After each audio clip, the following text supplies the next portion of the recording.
अस्सलाम वालेकुम दोस्तों, आज के इस इम्पोर्टेंट वीडियो में हम समझने वाले हैं एक ऐसे टॉपिक को जो माध्यमिक 2026 के लिए बहुत ज्यादा इम्पोर्टेंट है। चूंकि हमारा चैप्टर हाइड्रोस्फीयर है, हाइड्रोस्फीयर में मैं तमाम टॉपिक्स को मैं डे वाइज करके जैसे मैं फ्री होती हूँ अपने यूजुअली स्कूल में पढ़ाने के बाद और घर पे पढ़ाने के बाद, तो मैं आपके लिए एक यूट्यूब में एक वीडियो बनाती हूँ। तो इनमें से एक टॉपिक रह चुका था हाइड्रोस्फीयर का effect of ocean current on the earth. आज मैं इस वीडियो को लेकर के आई हूँ। जी हाँ, आप सोच रहे होंगे सिर्फ पानी की धाराएं या इनका क्या लेना देना एग्जाम से, लेकिन क्या ये धाराएं डेजर्ट बना देती हैं, बारिश रोक लेती हैं और पूरे क्लाइमेट को बदल सकती हैं? इन सारी चीजों को मैं बताऊंगी किस तरह से ये धाराएं हेल्प करती है। ठीक है, और आपको इस वीडियो में मिलता है क्या है, इस वीडियो में आपको इजी एक्सप्लेनेशन मिलेगा किस चीज के बारे में, बैंक के बारे में, बैंक कैसे बनता है, ठीक है, ओशन करंट का कोस्टल क्लाइमेट पर क्या असर होता है, किस तरह डेजर्ट कोल्ड करंट की वजह से बनती है। शॉर्ट क्वेश्चन और 3 और 5 मार्क्स के लॉन्ग क्वेश्चन भी मिलेंगे, बिल्कुल उर्दू जुबान में और सीधी सरल लैंग्वेज में मिलेगा। ठीक है क्या, और एक रियल एग्जांपल मिलेगा जैसे कि ग्रैंड बैंक का, जहां कोल्ड और वार्म करंट मिलते हैं और दुनिया की सबसे बड़ी फिशिंग इंडस्ट्री चलती है, जो कि आपके बुक में भी दिया हुआ है। ये सारे आपके 2020 जो आपकी 2025 में जो बुक चल रही है ज्योग्राफी के, उन बुक के according for West Bengal, only for West Bengal board. हाँ, अगर कोई चाहे तो कॉम्पिटिटिव के एग्जाम तैयार करे तो बेशक उनके लिए भी हेल्पफुल होंगी, और साथ ही साथ और भी सेक्टर जैसे सीबीएसई बोर्ड के लिए, क्योंकि मैंने जो टॉपिक बताऊंगी जरूर उर्दू लैंग्वेज भी, नॉर्मल लैंग्वेज में, लेकिन उन सीबीएसई बोर्ड के लिए भी हेल्पफुल होगा क्योंकि टॉपिक इंग्लिश में लिखा हुआ। लेकिन हाँ, क्वेश्चन आंसर जो है मैं पर्सनली वेस्ट बंगाल बोर्ड के लिए लेकर के आई। अगर आप लोग को भी चाहिए सीबीएसई के लिए कोई भी सेक्टर से हो तो आप मुझे कमेंट जरूर करना। और नेक्स्ट मैं बताना चाहूंगी कि जितने भी लोग माध्यमिक के स्टूडेंट हैं इस वीडियो को एंड तक देखिए, क्योंकि मैं एंड में दूंगी complete exam based question answer list, जिसमें 1 मार्क्स क्वेश्चन होंगे, 2 मार्क्स शॉर्ट क्वेश्चन होंगे एंड 3 to 5 मार्क्स के लॉन्ग क्वेश्चन होंगे, जो कि उर्दू जबान में होंगे। तो चलिए शुरू करती हूँ समझना इस टॉपिक को, कैसे समुद्र की लहरों का असर पड़ता है हमारे क्लाइमेट, बारिश और इकोनॉमिक पर। और अगर आपको वीडियो पसंद आए तो लाइक, शेयर और हमारे चैनल को सब्सक्राइब करेगा, ताकि हम और से ज्यादा इस चैनल पे वीडियो अपलोड कर सके। शुरू करते हैं। Effect of ocean current on earth. अच्छे से क्या असरात होते हैं हमारे अर्थ में। ओशन करंट के बारे में थोड़ा सा जान लेते हैं, प्रीवियसली जो पढ़ाई थी। Ocean current are large movement of water in the ocean. Ocean current एक तरह का लार्ज मूवमेंट है, एक हरकत है, जो कि किसका हरकत है, पानी का है, क्योंकि कहाँ हरकत करता है, समुद्र में। दरअसल होता क्या है, मैं आपको इसको अच्छे से समझा देती हूँ। दरअसल होता ये है कि मान लेती कि रिवर गंगा है, मान लेते गंगा की नदी समुद्र में आके मिलती, कहीं ना कहीं पे आके समुद्र में मिल गई। तो जब समुद्र के पानी से मिलती है तो होता क्या है कि गंगा का जो जिस एरिया से वो बह करके आ रही होती है, जो वहां का जिस तरह का क्लाइमेट होता है, मान लेते हैं यहाँ का क्लाइमेट फॉर एग्जाम्पल अगर कोल्ड है, फिर ठंड है, फिर वार्म है, चलो हटा लेते, कोल्ड को तो हटा ही देते हैं ना, क्या है, वार्म है ना, यहाँ का क्लाइमेट क्या है, वार्म। तो अगर हो सकता है ये जिस समुद्र से मिल रही है यहाँ का जो क्लाइमेट है वो कोल्ड तो ये जो दो क्लाइमेट, अलग अलग तरह का टेम्परेचर किसी एक जगह से आके मिलता है, होता है क्या, ये जहां से पानी बह करके आ रही होती है तो समुद्र का पानी में तो एक जैसा टेम्परेचर है, तो वो उसी टेम्परेचर, ये जो वार्म करंट, ये क्या होता है, समुद्र में एक डायरेक्शन में मूवमेंट हेल्प करने लगती है, और यही एक तरह का क्या करती है, क्लाइमेट क्रिएट करती है, क्योंकि इसको हम कहते हैं वार्म करंट और कोल्ड करंट, है ना। अच्छा, दे कैन बी वार्म और कोल्ड, ये हो सकता है या तो गर्म हो या तो ठंडा हो। They move in specific direction, और ये एक ही डायरेक्शन में मूव करेंगे, ठीक है। This currents affect the climate, ये करंट किस चीज को अफेक्ट करते हैं, क्लाइमेट को अफेक्ट करते हैं, यानी आबोहवा, वहां की आबोहवा कैसा होगा, गर्म होगा कि ठंड होगा। जैसे कि फॉर एग्जाम्पल समुद्री एरिया को ऐसा है कितना जो समुद्र के करीब पड़ रहा है, तो समुद्र में अभी वार्म करंट चल रहा है, तो वार्म करंट चलने की वजह से उनके आसपास के समुद्र के जितने भी करीबी इलाके होंगे वहां का क्लाइमेट अभी गर्म होगा, और अगर वहां पे कोल्ड करंट चल रहा है तो वहां के आसपास का एरिया क्या होगा, ठंड में। जैसे कि साउथ अमेरिका में जब पीरू करंट चलता है ना, पीरू करंट चलता है साउथ अमेरिका के जो समुद्री एरिया है जो उनके आसपास का, तो जब वहां पे पीरू करंट चलता है तो वहां का काफी चिल्ड ठंड पड़ता है, कड़कड़ाती हुई और सूखा ड्राई जैसी। ठीक है, इसी तरह जब ये यूरोप की तरफ क्या होता है, वेस्ट के कोस्टल एरिया में पड़ता है, यूरोप के वेस्ट के कोस्टल एरिया में जब पड़ता है तो वहाँ के समुद्री इलाके में जब गर्मी पड़ती है, वार्म करंट चल रहा है, तो होता है कि वहाँ पे काफी ज्यादा गर्मी बन जाती है, हाई टेम्परेचर बन जाता है। अच्छा, इसकी वजह से फिशिंग इंडस्ट्री भी अफेक्ट होती है ना, फिशिंग इंडस्ट्री बढ़ने लगती है, फिशिंग इंडस्ट्री बढ़ेगा तो इकोनॉमिक ग्रोथ होगी, and even weather of different parts of the world. अब अलग अलग तरह का जो वेदर होते हैं, अलग पूरी दुनिया में सब जगह अलग अलग तरह का वेदर पैटर्न पाया जाता है, तो उसको भी अफेक्ट करता है। अच्छा, नीचे आगे पढ़ लेते हैं। Let's understand how ocean current let's understand how ocean current affect the earth with the three major points. आपके बुक में 3 मेजर पॉइंट दिए गए हैं, जिनमें से है पहला formation of bank and it's commercial. इसका क्या फॉर्म, बैंक किस तरह से बनता है और कमर्शियली क्या इंपॉर्टेंस रहता है, ये आपके बुक में दिया गया है वेस्ट बंगाली। तो इस चीज को जान लेते हैं। अच्छा, बैंक को थोड़ा और अच्छे से समझ लेते हैं। बैंक होता क्या है? बैंक दरअसल कब बनता है, ये एक ऐसा समुद्र का एक ऐसा हिस्सा था जहां काफी कम गहराई होती है। ठीक है, कम गहराई होती है और यही वो एरिया है, ये जो इसका जो देखने में थोड़ा उथला हुआ रहता है, मतलब उभरा हुआ उसका शक्ल रहता है देखने में। ठीक है, और यही वो एरिया जहाँ पे होता है क्या है, यूजुअली कोल्ड करंट और वार्म करंट आके एक दूसरे से टकराते हैं। और होता ये है ना कि जैसे ही कोल्ड करंट और वार्म करंट एक दूसरे से मिलते हैं तो होता है क्या है कि समुद्र के नीचे जितनी भी जो उनकी गहराई जितने भी न्यूट्रिएंट्स होते हैं वो ऊपर की तरफ आने लगते हैं। जहां अब ये कहाँ पे मिल रहा है, बैंक की तरफ मिल रहा है, जहाँ पे छोटा सा एक समुद्र का एक छोटे से एरिया होता है जहाँ पे काफी कम गहराई होता है। और इसी गहराई के पास आकर के कोल्ड करंट और वार्म करंट एक दूसरे से मिलता है। तो जब ये कोल्ड करंट वार्म करंट एक दूसरे से टकराते हो तो एक मूवमेंट पैदा होता है समुद्र एरिया में, जिससे होता है कि समुद्र की गहराई से जितने भी न्यूट्रिएंट्स होते हैं वो ऊपर की तरफ आते हैं। जब ये ऊपर की तरफ आते हैं तो कहाँ के जमा हो जाते हैं, बैंक में, यहाँ पे कम गहराई है। ठीक है, तो जितने भी न्यूट्रिएंट्स होते हैं ना जो ऊपर की तरफ आते हैं उसे क्या करते हैं, समुद्र के जितने भी छोटे छोटे क्रिएचर्स होते हैं, समुद्र में जितने छोटे छोटे होते हैं वो उन सभी चीजों को खाते हैं। हाँ, तो वही जो जिस चीज को खाते हैं उन न्यूट्रिएंट को कहते हैं प्लांकटन, जो कि आपके इसमें भी लिखा हुआ है this movement brings up plankton. इस मूवमेंट की वजह से प्लांकटन आते हैं जो कि टीनी सी प्लांट्स और जो सी प्लांट्स होता है एंड एनिमल्स भी होते हैं। फिश कम है, फिश यहाँ पे आते हैं, क्या करते हैं, to eat the plankton, plankton को खाते हैं। So this area become rich in fish. यही वजह है कि इस एरिया में काफी ज्यादा मछली पाई जाती है। Example grand bank near new फाउंडलैंड Canada. अच्छा, इसका बेस्ट एग्जाम्पल है सब जो ग्रैंड बैंक है जो कि न्यू फाउंडलैंड एरिया में पाया जाता है। यही वजह है कि यहाँ पे पाया जाता है। जैसे कि मैं इसको इमेजेस पे दिखा देती हूँ, देख पा रहे हो, ये मैंने क्या है, ये मेरा ग्रैंड बैंक है। ठीक है, ये मैंने क्या है, ग्रैंड बैंक है, और ये मेरे क्या है, इसका न्यू फाउंडलैंड एरिया के पास पाया जाता है। यही वजह है कि एक तरफ से क्या होता है, यहाँ पे इस तरफ से आता है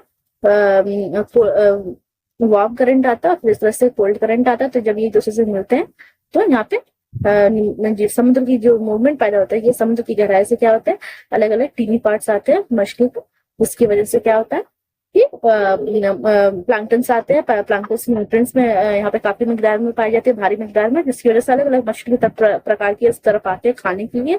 और यही वजह न्यू फाउंडलैंड एरिया के आसपास के यहाँ पे काफी ज्यादा फिशिंग होती है। अच्छा, इसके बारे में जान लेते हैं कि this creates one of the richest fishing ground in the world. और यही वजह है कि इसे ग्रैंड बैंक क्यों कहा जाता है, क्योंकि यही वो एरिया है जहाँ पे सबसे रिचेस्ट फिशिंग होता है, मतलब काफी ज्यादा मिकदार पाया जाता है, जो कि काफी बड़ा एरिया है, काफी ज्यादा पाया जाता है, इसलिए इसको रिचेस्ट फिशिंग ग्राउंड भी कहा जाता है। अच्छा, कमर्शियल इंपॉर्टेंस क्या है, many people work in fishing in such areas. बहुत सारे ऐसे लोग क्या करते हैं, काम करते हैं इन सभी एरियाज पे ताकि फिशिंग हो, फिशिंग करते हैं। Countries earn a lot of money by exporting fish. और कंट्री जितने भी अलग अलग मुल्क होते हैं वो सभी क्या करते हैं, पैसे कमाते हैं फिश को एक्सपोर्ट करने के। फिश जो है काफी मिकदार में निकाला जा रहा है। अगर फिश वहां से मिल रही है तो वो सिर्फ उन इलाकों में खाने पीने के अलावा भी दूसरे इलाकों में भी उनको सेल करना पड़ेगा, क्योंकि होगा क्या, क्योंकि काफी मिकदार में अब वो मछली जो निकाली जा रही है वो खराब हो जाएंगी, तो उससे इनकम भी जनरेट करते। यहाँ इनके आसपास के एरिया में जितने लोगों में वो लोग जो यूज कर पाए तो कर पाए, लेकिन साथ ही साथ इसे एक्सपोर्ट किया जाता है और भी बाहर बाहर कंट्री में। ठीक है, और इसके बारे में जान लेते हैं कमर्शियल इंपॉर्टेंस। ये तो मैं बता ही दूं, it helps the economy, gives employment, ये इकोनॉमी में मदद करता है, एम्प्लॉयमेंट देता है, रोजगारी देता है, प्रोवाइड्स फूड्स, और बहुत सारे मिलियंस आबादी में मिलियंस लोगों को ये फूड्स भी प्रोवाइड करता है। अच्छा, समरी इसके बारे में जानते हैं। बैंक्स आर शैलो पार्ट्स, एक छोटा सा एरिया होता है समुद्र का जो कि बना हुआ एक एरिया होता है जो कि ओशन करंट के जरिए बनता है, and they are very important for fishing. और ये एरिया काफी इंपॉर्टेंट होते हैं फिशिंग के लिए। अच्छा, इसका इफेक्ट क्लाइमेट में किस तरह से पड़ता है, ocean current affect the climate of coastal areas places near the sea. Ocean current वो उन इलाकों को इफेक्ट करता है, उन इलाके के क्लाइमेट को इफेक्ट करता है, क्योंकि समुद्र के जो कोस्टल है, जो समुद्र के करीबी जो खित्ता है, जो कोस्टल खित्ता है, उन इलाकों में काफी ज्यादा असरअंदाज होता है। फॉर एग्जाम्पल, अगर किसी समुद्री इलाकों में वार्म और कोल्ड करंट चल रहा है, देखो दिया हुआ है warm and cold currents makes the climate either water और कूलर। ये या तो वार्म और कोल्ड करंट क्या करेगा, किसी खित्ते को या तो गर्म बनाएगा या तो ठंडा बनाएगा, नॉर्मल नहीं करेगा, मॉडरेट नहीं करेगा, या तो गर्म। और ये ठंडा की कब होता है, अमूमन ये तब होता है जब समुद्र में वार्म और कोल्ड करंट चल रहा होता है। फॉर एग्जाम्पल, अभी अगर किसी समुद्र में वार्म करंट चल रहा है तो उनके आसपास के एरिया में गर्मी का मौसम, गर्मी क्लाइमेट काफी गर्म होगा, है ना, गर्मी चल रहा होगा। तो ऐसे क्लाइमेट को हम लोग क्या कहते हैं, ऐसे मतलब ऐसे तापमान जब टेम्परेचर बढ़ता है तो हम लोग क्या कहते हैं, गर्मी कहते हैं, वार्म क्लाइमेट कहते हैं। और जैसे ही होता है क्या, जब पीरू करंट चलने लगता है समुद्र में तो ठंडा होने लगता है। तो यही वजह है कि उनके आसपास के एरिया में काफी ज्यादा ठंड देखने को मिलता है। अच्छा, वार्म ओशन करंट के बारे में मैं पहले भी बता चुकी हूँ। वार्म ओशन करंट होता है क्या, कि टेम्परेचर में काफी ज्यादा बढ़ा हुआ रहेगा वहां का कोस्टल एरिया में।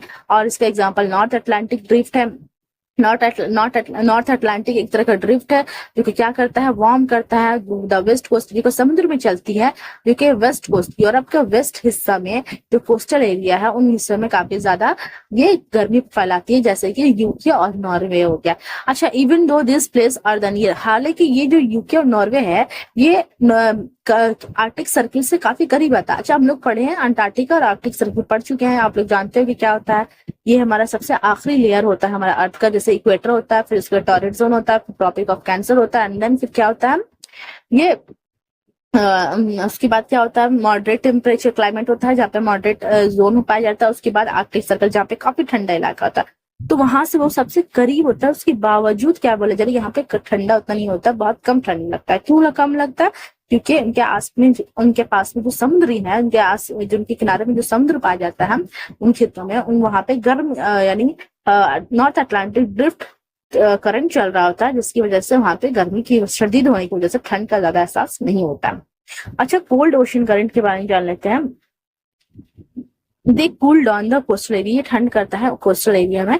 जैसे कि फॉर एग्जांपल पीरू करंट होता है क्या है, साउथ अमेरिका में होता है क्या, उनके वेस्ट की तरफ जो कोस्टल एरिया होता है वहां पे तो पीरू करंट क्या होता है कि जब समुद्र में चलता है तो उनके आसपास का जो एरिया होता है ना, वहां पे ठंड क्लाइमेट पैदा करता है गर्मी के निस्बत। और होता है क्या, ऑफ साउथ अमेरिका, लाइक जैसे कि लाइक किस तरह से एकदम लाइक चिली या नहीं कूलर, बहुत ही ठंड, सूखा एकदम कड़कड़ाती हुई ठंड और ड्रायर, है ना।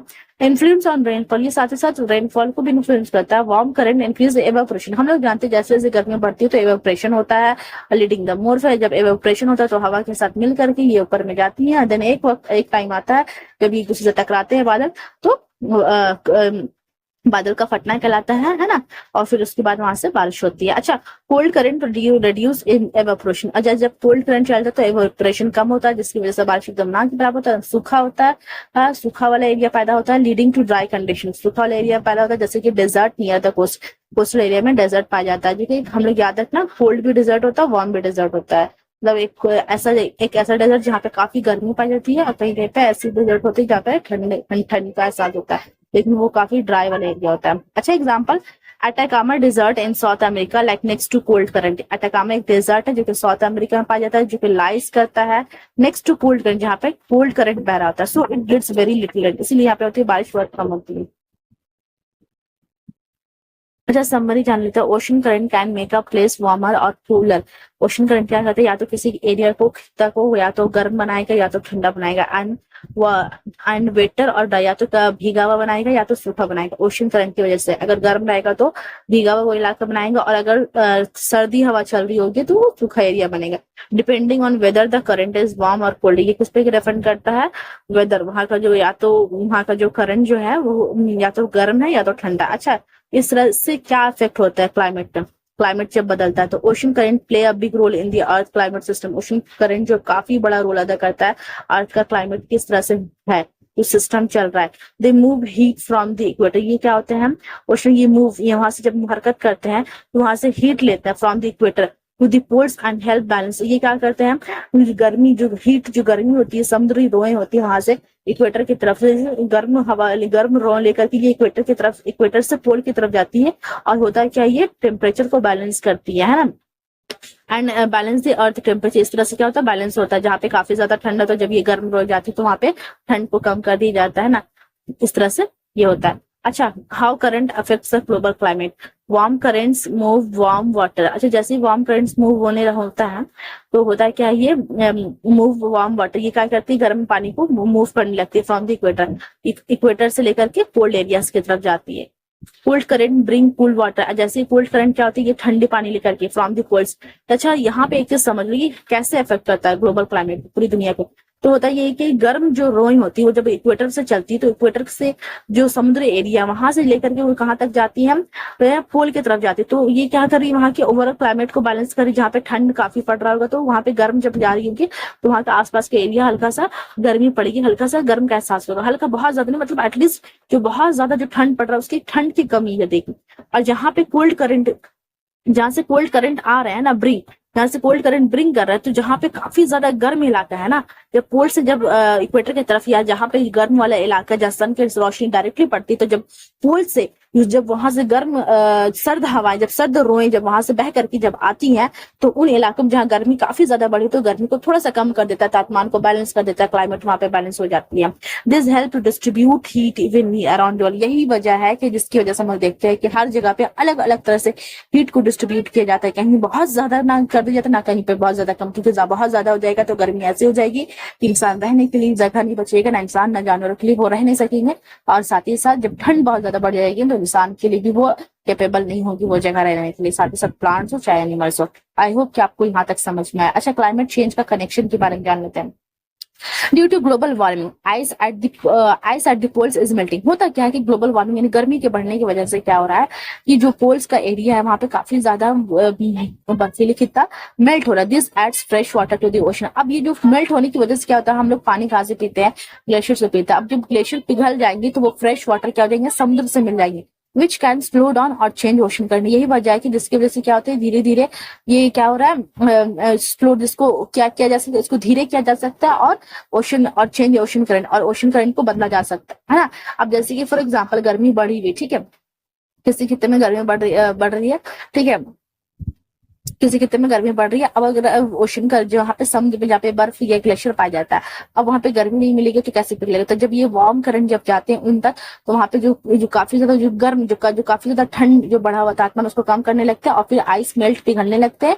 जब फिर उसके बाद हम लोग को एज अ फ्रेश वाटर भी मिलता है। और बहुत बार ऐसा होता है कि ग्लोबल वार्मिंग की वजह से ये वेस्ट में भी चला जाता है। What happens if current change, होगा क्या अगर करंट बदल जाता है। It can disturb weather pattern. ये हमारे वेदर पैटर्न को डिस्टर्ब करेगा। सम प्लेसेस में फेस फ्लड्स, कहीं पे हो सकता है कि ज्यादा फ्लड्स आ जाए, सैलाब, अदर में हैव कहीं पे सूखा पड़ जाता है, सुखाड़ पड़ जाएगा। Example, if the gulf streams slow down, जैसे गल्फ स्ट्रीम्स क्या हो जाएगा, कम हो जाएगा। यूरोप में बिकम कोल्डर इन विंटर। होगा क्या, जैसे ही गल्फ स्ट्रीम कम हो जाएगी, मतलब गल्फ स्ट्रीम क्या होता है कि गर्म हवाएं लेकर के आती है ना, वार्म क्लाइमेट को लेकर आती है। अब वो कम हो जाएगा तो होगा क्या, यूरोप का जो इलाका होगा वो ठंडा होने लगेगा विंटर के वक्त। अच्छा, example El Nino and La Nino, इसका बेस्ट एग्जाम्पल एल नीनो का ला नीनो दिया गया। These are changes in the Pacific Ocean current। यही चेंजेस क्या होते हैं हमारे पैसिफिक ओशन करंट में हम लोग को देखने को मिलते हैं। El Nino brings heavy rain and floods in South America. हम क्या जानते हैं, एल नीनो काफी ज्यादा बारिश लेकर के आते हैं और सैलाब लेकर के आते हैं साउथ अमेरिका में। एंड ड्रॉप्ड इन एशिया, और क्या करते हैं एशिया और ऑस्ट्रेलिया में ये सुखाड़ लेकर के आते हैं जो एकदम नाक तरह बारिश होती है। ला नीना डज द पॉजिटिव, जबकि ला नीना क्या करता है उसके जस्ट उल्टा करता है। क्या करता है, ये क्या करेंगे, उन जगह पे बारिश नहीं होने देंगे, जबकि उन जगह पे बारिश करेंगे जहाँ पे बारिश की जरूरत है। अच्छा, इसका समरी जान लेते हैं। Ocean current helps control global temperature, पूरी तरह से हेल्प करता है ग्लोबल टेम्परेचर को। Climate change can disturb this current, climate जैसे ही बदलेगा तो ये क्या होगा कि इस करंट्स को डिस्टर्ब भी किया जा सकता है, लीडिंग टू अनप्रिडिक्टेबल वेदर। और हो सकता है कि वेदर में अचानक से बदलाव, मतलब जिसको प्रिडिक्ट भी नहीं किया जा सकता उस हिसाब का वेदर देखने को मिले। अच्छा, कंक्लूजन क्या है इस पूरे टॉपिक को जो हमने पढ़ा। Ocean currents are like the conveyor belts of the ocean. ये एक तरह का कन्वेयर बेल्ट्स लगता है हमारे ओशन का, जो कि क्या करता है, they not only move water, ये सिर्फ पानी को मूव नहीं करता बट ऑल्सो कंट्रोल क्लाइमेट, ये क्लाइमेट को कंट्रोल करता है। सपोर्ट मरीन लाइफ को भी सपोर्ट करता है, फिशिंग हो गया या और भी कुछ हो गया। एंड इम्पैक्ट ह्यूमन लाइफ, और ह्यूमन लाइफ को भी इम्पैक्ट करता है। थिंक, अच्छा फाइनल थॉट है, थिंक ऑफ ओशन करंट और invisible reverse of the ocean. अगर सोचो कि ओशन करंट एक तरह का इनविजिबल है, एक इनविजिबल नदी हमारे सामने, तो they may not be visible to our eyes, क्योंकि हमें क्या होंगे, हमारा आइज नहीं देखेंगे, but they play a huge role in shaping the weather, life and future of our climate. But ये क्या कर, एक बहुत बड़ा रोल प्ले कर रहा है हमारे लाइफ में, जो मौसम देखने को मिलते हैं, जो जिंदगी हम लोग जी रहे हैं, and future of our planet, हमारे आने वाले जो कल होंगे। आई होप कि आपको अच्छा लगा हो। अब मैं यहाँ से मैं क्वेश्चंस पे आपके लिए देती हूँ। जैसे कि मैं बता रही थी कि आप लोगों को एंड पे क्वेश्चन और आंसर मिलेंगे, तो ये रहा आपके लिए माध्यमिक क्वेश्चन और आंसर, जो कि मे भी पूछा जा सकता है मेरे हिसाब से, ठीक है, जो मैंने निकाला है। तो आप देख सकते हो what is bank in geography, bank क्या होता है, ठीक है। Name one famous fishing bank, आपको याद रहेगा ग्रैंड बैंक है जो मैं आपको एक्सप्लेन करी थी, जहाँ पे जो कि न्यूफाउंडलैंड एरिया में पाया जाता है, जो कि कनाडा के काफी करीब है, ठीक है, जिसको मैं अच्छे से एक्सप्लेन कर चुका हूँ। Which two ocean current form the grand bank, कौन से दो ओशन करंट है जो कि ग्रैंड बैंक को मिलकर बनाता है, वो है कोल्ड करंट और warm current. Do cold current increases और डिक्रीजेस कोस्टल टेम्परेचर, क्या मतलब कोल्ड करंट बढ़ता है और घटता है ना, या जो कोल्ड करंट होता है वो या तो इंक्रीज करता है तो डिक्रीज करता है कोस्टल टेम्परेचर में। तो ठंडी धाराएं साली रात को क्या कर देती है, कम कर देती है ना। तो आपको बस सिंपल क्या करती है जो कोल्ड करंट है वो क्या करती है, बढ़ाती है घटाती है टेम्परेचर को, बस ऑफकोर्स क्या करती है, कम करती है, जिसकी वजह से ठंड होता है। वन कोल्ड ओशन करंट, आपको एक ठंड ओशन करंट बता, मैं आपको बीच में पढ़ाते वक्त बोल रही थी कि पूछा जा सकता है name one cold ocean current, तो याद रखना पीरियो करंट, और पूछेगा name one warm ocean current तो गल्फ स्ट्रीम हो गया। नेम और desert form due to cold ocean, आपको एक ऐसा डिजर्ट बताना है, के बारे में बताना है जो कि बनता है किस चीज की वजह से बनता है, कोल्ड ओशन करंट की वजह से बनता है। तो उसका नाम है अटाकामा रेगिस्तान, जो कि जनूबी अमेरिका के करीब है, यानी सदर्न एरिया में, है ना। अच्छा, इसके अलावा क्या बोलेंगे, अब मुख्तसर सवाल जो पूछे जा सकते हैं उसके बारे में देख लो।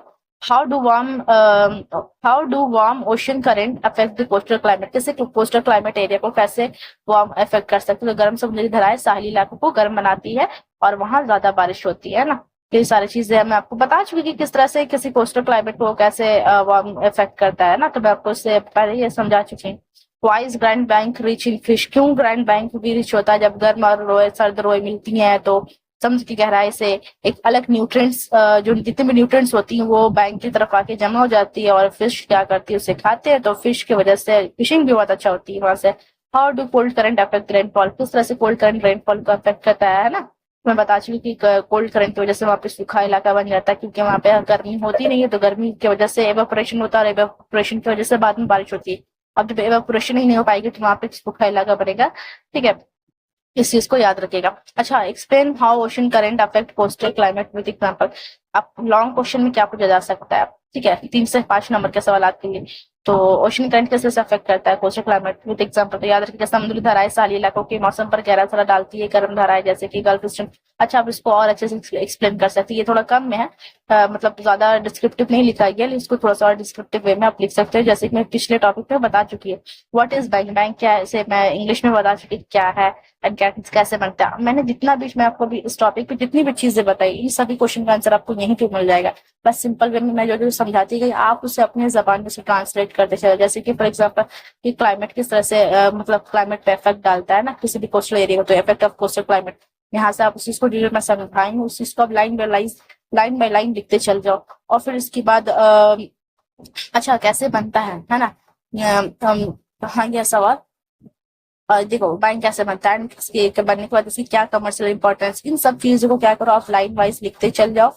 वीडियो को स्किप पीछे करके दोबारा रिवर्स चल जाओ, रिवर्स जा करके सारे आंसर्स को लिख लो, यहाँ से आपकी लॉन्ग क्वेश्चन तैयार हो जाएंगे। आई होप कि आपको वीडियो अच्छी लगती है, और अगर आपको लगता है कि मैं जरा सा भी हेल्प कर पाई हूँ तो आपकी भी एक हेल्प मेरे लिए होगी, तो चैनल को सब्सक्राइब करिए वीडियो पे चैनल पे नहीं हो तो, और मोर टॉपिक जानना है या फिर कुछ ऐसे क्वेश्चन हो या क्वेरीज हो तो आप कमेंट पे शेयर करें, इसके लिए मैं न्यू वीडियो अपलोड कर दूंगी। और साथ ही साथ पिछली वीडियो में मैं इस चैनल पे और भी बहुत सारे ऐसे वीडियो शेयर कर चुकी हूँ जो कि आपकी ज्योग्राफी के लिए इंपॉर्टेंट हो सकता है, तो अगर कुछ चेक करना हो तो आप जाके चैनल पे जाके देख सकते हो। वीडियो को लाइक करिए, ज्यादा से ज्यादा शेयर करिए, क्योंकि आपके जरिए आपके फ्रेंड्स को भी पता चले और मैं भी इस चैनल पे ग्रो कर सकूं, ताकि मैं आपके लिए डेली वीडियो बना सकूं मोटिवेट होकर के, मोटिवेशन के साथ। So thank you, have a good day and stay safe, be happy with yourself.